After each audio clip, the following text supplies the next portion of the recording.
দক্ষিণ চব্বিশ পরগনার মথুরাপুর থানা এলাকায় মাদক পাচারের বড়সড় ছক বানচাল করল পুলিশ। গোপন সূত্রে খবর পেয়ে শনিবার রাতে অভিযান চালিয়ে প্রায় 40 কেজি গাঁজা উদ্ধার করা হয়েছে। এই ঘটনায় এক মহিলা সহ মোট 4জনকে গ্রেপ্তার করেছে মথুরাপুর থানার পুলিশ।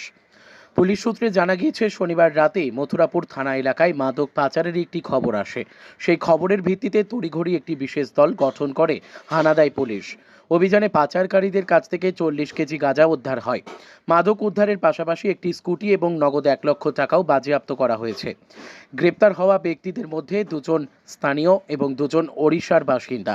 ধৃতরা হলেন মানুষ অধিকারী, বয়স 24, বৃন্দাবনপুর মন্দির বাজারের বাসিন্দা; সাহিব অধিকারী, বয়স 22 বছর, বৃন্দাবনপুর মন্দির বাজারের বাসিন্দা; কীর্তন রাজহংস, বয়স 50, লুনাহান্দি ওড়িশার বাসিন্দা; নলিনী বেহেরা, বয়স 40, নুলাহান্দি ওড়িশার বাসিন্দা।